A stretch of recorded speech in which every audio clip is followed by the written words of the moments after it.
నమస్తే అండి. నేను ఈరోజు చికెన్ పచ్చడి పడుతున్నానండి. మా పెద్దబాబు వాళ్ళకి పంపించాలి. సో దాంతోపాటు మీరు కూడా చూస్తారు, నేర్చుకుంటారనే ఉద్దేశంతో నేను చేస్తున్న వీడియో అండి. ఇప్పుడు మనం చికెన్ తెచ్చుకుంటాం కదండి, బోన్లెస్ చికెన్ అండి. ఇది 1.5 కిలో అండి. నేను మీకు మెజర్మెంట్ చెప్తాను. ఫస్ట్ ఏం చేయాలంటే బాగా కడిగేసేసి పొయ్యి మీద పెట్టి సిమ్లో ఉడకనివ్వాలండి. ఉడికేటప్పుడు ఏం చేయాలంటేనండి, ఇదిగోండి కొంచెం పసుపు కొంచెం ఉప్పు వేసి ఉడకబెట్టాలండి. నీరంతా వచ్చేస్తుంది. మొత్తం నీరు ఇంకిపోయే వరకు మీరు స్టవ్ మీదే ఉంచండి. ఇది నేను చేసుకునే చికెన్ పచ్చడి అండి. ఇదిగోండి ఇట్లా ఉడుకుతూ ఉంటాయండి. ఇదిగోండి నీరు ఇట్లా వస్తుంది, చూడండి ఎన్ని నీరు వచ్చినాయో. ఆ నీరంతా ఎగిరిపోవాలండి. ఇదిగోండి ఇంకా నీరంతా ఎగిరిపోయిందండి. ఇక నీరు ఏమీ లేదు. ఆ వేడికి అది పీల్చేసుకుంటుందండి. ఇదిగోండి చికెన్ బోన్లెస్ కావాల్సిన పదార్థం: అల్లం 150 గ్రాములు అండి, జీడిపప్పు 150 అండి, ఉప్పు 150 అండి, వెల్లుల్లి 150 అండి, ఇదిగోండి దాల్చిన చెక్క, షాజీరా, లవంగాలు, యాలకులు అండి, ధనియాలు 150 అండి, కారం 150 అండి, గసగసాలు 150 అండి, నిమ్మకాయలు 17 తీసుకున్నానండి. అన్ని పట్టవు, చాలా పెద్ద నిమ్మకాయలు, నాకు ఒక డజన్ పడతాయండి. మనకి నిల్వ ఉండడానికి ప్రిజర్వేటివ్గా వెనిగర్ కొంచెం అండి, 1 స్పూన్ వేస్తాను. 1.5 కేజీ బోన్లెస్. కంపల్సరీ వేరుశనగ నూనె వేసుకోండి, చాలా బాగుంటుంది. వేరుశనగ నూనె అయితేనే మంచిది, చాలా బాగుంటుంది. ఐరన్ కడాయి అండి. ఆంటీ గారు ఈ మూకుడు ఎక్కడ కొన్నారా అన్నారు. మీకు ఎన్ని స్టీల్ సామాన్ షాపుల్లో దొరుకుతాయండి. ఇవన్నీ ఏం చేయాలంటేనండి, పచ్చి మిక్సీ కొట్టేసుకోవాలి. జీడిపప్పు పచ్చిది పొడి కొట్టుకోవాలి. సపరేట్గా మనం పౌడర్స్ చేసుకోవాలండి. మూకుడు కాగిందండి. నేను వేరుశనగ నూనె కిలో పోస్తున్నానండి. పోసినాక కలిపి ఇంకొక 1/2 కిలో తక్కువ అయితే అప్పుడు పోస్తానండి. ఇదిగోండి మొత్తం అల్లం పేస్ట్ చేసుకున్నాను, వెల్లుల్లిపాయ పేస్ట్ చేసుకున్నాను, ధనియాల పొడి, గసగసాల పొడి, జీడిపప్పు పొడి చేశాను, గరం మసాలా పొడి చేశానండి. గరం మసాలాలో యాలక్కాయలు ఉంటాయి కదండి, ఇదిగోండి ఇది పిల్లలకి ఇష్టం ఉండదండి, ఇట్లా తీసేసానండి. నేను మీకు చూపిస్తానికి పెట్టాను. ఇంకోటండి, వేడి ఆరిపోయినాక మాత్రమే నిమ్మకాయ, కారం వేయాలండి. ఇది టికాలా అంటే కొంచెం 1 స్పూన్ వేసుకుంటే మంచి కలర్ వస్తుందండి. కాశ్మీరీ చిల్లీ పౌడర్ అండి ఇది. ఇదిగోండి నూనె కాగిందండి. కాగినాక సిమ్లో పెట్టేసాను, మీడియం ఇట్లా వేసుకుంటానండి.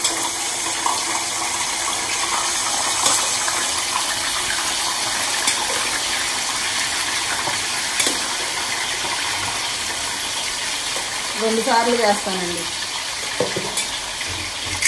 వేసినాకండి ఒక 2 నిమిషాలు కదిలిచ్చి మాకండి, మంచిగా మనకి ఉడుకుతుంది. ఎప్పుడైనానండి మీడియంలో పెడితేనే మనకి బాగా ఉడుకుతుందండి. హైలో పెట్టామనుకోండి ఒకసారి గోల్డెన్ కలర్ వచ్చేస్తుంది. ఇది బాగా వేయించారనుకోండి ఎర్రగా కొంచెం నార్లు అయినట్టు ఉంటుంది. అందుకని నేను మీడియంలో పెట్టుకుని మంచి కలర్ వచ్చేనాక తీసేస్తానండి. ఇంకొకళ్ళు ఏంటంటే కొంతమంది మెంతి పొడి, ఆవు పిండి కూడా వేస్తారండి వాళ్ళు, మన మామిడికాయ పచ్చడిలాగా. నాకు ఇది నచ్చిందండి. ఇది నేను దుబాయ్లో నేర్చుకున్నాను, మా ఫ్రెండ్ నేర్పారు. అదిగండి అట్లా ఏగుతూ ఉంటుందండి. కొంచెం ఎక్కువ చేసుకున్నాం అనుకోండి, అప్పుడు మనం కొంచెం మీడియం కంటే కొంచెం మరీ హైకి వెళ్ళమాకండి. మీకు తెలుస్తుందండి, అవన్నీ చెప్పక్కర్లేదు, మీకు తెలుస్తుంది. అదిగండి ఇట్లా ఉడికి ఇక ఆగిపోతుందండి. ఇదిగోండి చూడండి ఎట్లా ఉందో. ఇదిగోండి ఇంక ఏగిపోయిందండి. ఇంక ఈ కలర్ చాలండి, ఇంకా మరీ కలర్ అక్కర్లా. ఇదిగోండి రెండో వేస్తున్నాను దీంతోనండి. చూడండి మనకి ఏ విధానికి ఏం లేదండి, బాగా నురిగొచ్చి ఆగిపోతుంది అంతే. చిన్న నిమ్మకాయలు అయితే 15 అట్లా చెప్తాను. ఈ సైజు చాలా ఉన్నాయండి. ఒక 3 నిమ్మకాయలు కలిపితే 1 నిమ్మకాయ అంత ఉందండి. అందుకే నేను 8 నిమ్మకాయలే పిండుతున్నానండి. ఇదిగోండి 7 నిమ్మకాయలకి ఎంత వచ్చినాయి చూడండి, చాలా బాగా వస్తుంది జ్యూస్. ఇవన్నీ మనం లాస్ట్లో మనం సరిపడి చూసుకుంటామేనండి. తగ్గింది అనుకోండి ఇంకా 2 నిమ్మకాయలు వేసుకోవచ్చండి. ఇదిగోండి ఈ కలర్ పక్కన పెట్టేసుకుంటున్నానండి నేను. తర్వాత అండి ఇదే నూనెలో ఇదిగోండి 150 గ్రాములు వెల్లుల్లిపాయ అండి. ఒక్కొక్కటి సపరేట్గా వేసుకోవాలండి. ఏదైనా వేసుకోవచ్చు, వెల్లుల్లిపాయ వేసుకోవచ్చు, అల్లమైనా వేసుకోవచ్చు, మీ ఇష్టం. నేను ఫస్ట్ వెల్లుల్లిపాయ వేసానండి. ఇది అల్లం అండి, ఇది కొంచెం వేగాలండి. ఇది కొంచెం వేగాలి. ఇట్లా ఒక్కొక్కటి వేయించుతానండి. మీరే ఫస్ట్ చేసుకునేటప్పుడు ఎక్కువ చేయమాకండి, కొంచెం తక్కువ చేసుకోండి. చేసుకుని ఇవ్వండి. ఈ కాల్చేటప్పుడు ఏంటంటే కొంతమంది బాగా వేయించేస్తారు, బాగా వేయించమాకండి. ఇది ఇంపార్టెంట్ అండి, ఇది ఒకటి గుర్తుపెట్టుకోండి అంతే. మనకు తెలుస్తుందండి ఏగినట్టు వాసన. ఏగిపోయిందండి. ఎట్లా ఆంటీ గారు ఏగిందంటే ఇదిగోండి వాసన పోయిందండి, పచ్చివాసన పోయి మంచి స్మెల్ వస్తుంది. అది అయిపోయినాక ధనియాలు వేస్తున్నానండి. అన్ని పచ్చియేనండి, ధనియాల పొడి.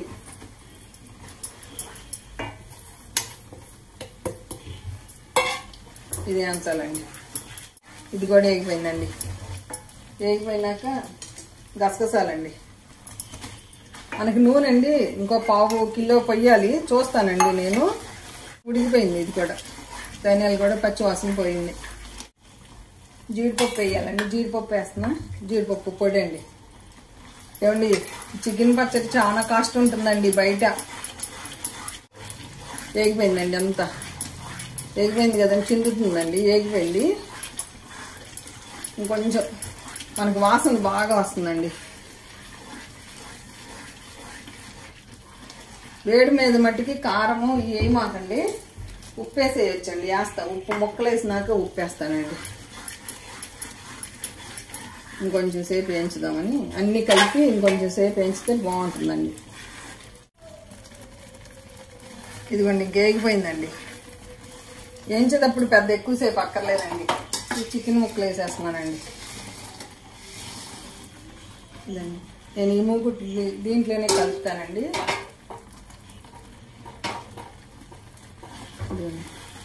బాగా పడతాయండి, మంచిగా ఉంటుంది ఇట్లా తిప్పుతూ ఉంటే. ఇదిగోండి 150 గ్రాములు కదండి, కొంచెం ఉంచుకోండి. ఒకవేళ తక్కువ పట్టచ్చు, అంతా ఏం మాకండి. నేను మీ ముందే చూపిస్తున్నాను. ఇది ఉంచుతున్నానండి, నేను ఇది ఉంచుతున్నాను. కానీ ఇది కూడా పట్టేస్తుంది, నేను అది ఉంచుతున్నాను. ఎప్పుడైనానండి ఉప్పు తక్కువ వేసుకుని కలుపుకుంటాం మంచిదండి. అందుకు నాకు భయం అండి, ఎంత కష్టపడి చేస్తున్నానని నేను ఉప్పు కొంచెం తక్కువ వేస్తా. ఇది వేసేసినాకండి ఒక 2 నిమిషాలు వేయించుతున్నానండి. ఉప్పు అది మంచిగా వెళ్తుంది.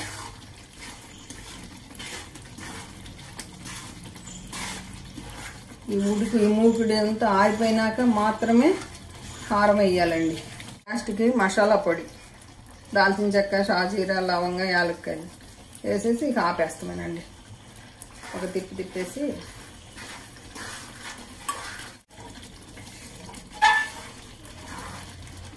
ఇంకా ఆపేస్తున్నానండి. ఇదిగోండి కారం వేస్తున్నానండి. కొంచెం ఉంచుతానండి, కొంచెం ఉంచుతా, చూద్దామండి. ఇదిగోండి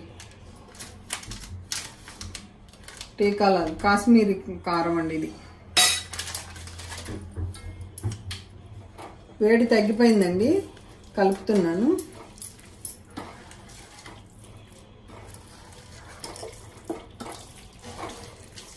కిలో నూనె పోసానండి. ఇదిగోండి బాగా కలిపేసాను కదండి, నిమ్మకాయ నీళ్ళు పోస్తున్నానండి. ఇన్ని పడతాయండి.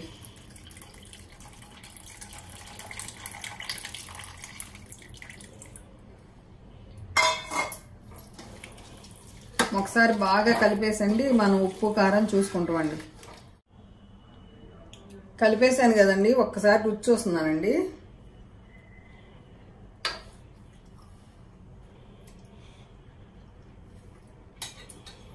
ఇదిగోండి కరెక్ట్గా పట్టేస్తున్నాయండి. వేసేస్తున్నానండి 150. ఇదిగోండి ఉప్పు కూడా వేసేస్తున్నానండి.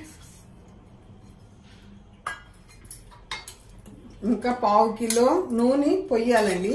నూనె పడుతుంది, ఇప్పుడే కాస్తుందా మీ ముందు. ఇదిగోండి 1/2 కిలో పడుతుంది. అందుకు నేను మీ ముందే, మీకు తెలియాలి కదా అని నేను చేస్తున్నాను.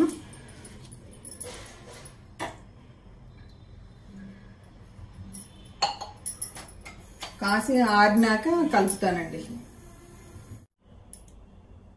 చూసారండి, నూనె ఆరిపోయింది. కాసాను కదండి, ఇదిగోండి నూనె ఇట్లా తేలింది. అయినా ఇంకొంచెం పోస్తే బాగుంటుందండి. కరెక్ట్ లెక్కండి నాకు తెలుసు, కాగినా ఒక్కొక్కసారి తక్కువ పడుతుందేమోనని అనుమానంతో నేను పోయలేదు. ఇక చూసుకోక్కర్లేదండి. ఇక ఇదిగోండి ఇంకా శాంతం ఆరిపోయిందండి. ఆరిపోయినాక వెనిగర్ వేస్తున్నానండి. ఇక పాడవదు, అంతేనండి. ఇంకోటండి, అనాస పువ్వు మర్చిపోయానండి. అనాస పువ్వు 2 వేసుకోవాలండి కిలోన్నరకి. నేను పొడి కొట్టి పక్కన పెట్టి మర్చిపోయానండి. ఇప్పుడు దీంట్లో లాస్ట్లో కలిపేస్తున్నాను. కలిపేసి ఇంకంతే. నూనె చూసారండి ఎట్లా వచ్చింది. అనాస పువ్వు ఏంటంటే మంచి వాసన వస్తుందండి. ఈ వీడియోలు తీస్తుంటానండి, అప్పటికి అన్ని పక్కన పెట్టుకుంటున్నాను, అయినా మర్చిపోతున్నా. ఓకేనండి, కొంచెం అనాస పువ్వు వేసుకోండి అంతే. ఆంటీ గారు అన్నంలో కలపండి అని అడుగుతున్నారు. ఇదిగోండి మీకోసం నేను అన్నంలో కలుపుతున్నానండి. ఎట్లా రంగు వస్తుందో చూద్దురు కానీ మీరు. ఇదిగోండి అన్నమును పచ్చడి వేసాను.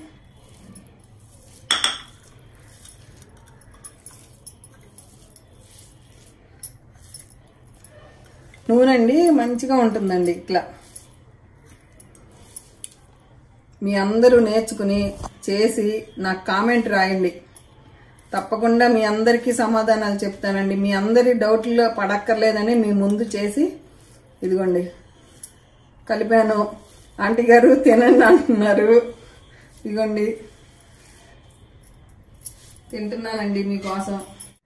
ఇదిగోండి చూడండి, నాకు నవ్వొస్తుంది. మీరు ఆంటీ టేస్ట్ చూడండి అన్నారు. ఇదిగోండి ఎట్లా కలిపాను చూడండి. మనం టీకాలాలు కారం వేస్తాం వల్ల ఇంత మంచి రంగు వస్తుందండి. కొంచెమే, అది కాశ్మీరీ చిల్లీ అండి. మీరు చూడండి, మీ అందరికి తెలుసండి, అయినా చెప్తున్నాను. ఓకేనండి, టేస్ట్ చూస్తున్నా.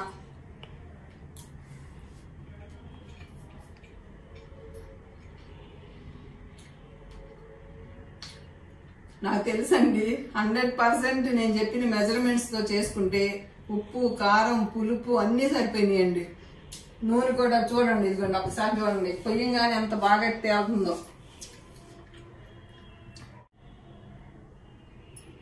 ఓకేనా అండి, పర్ఫెక్ట్గా కుదిరిందండి.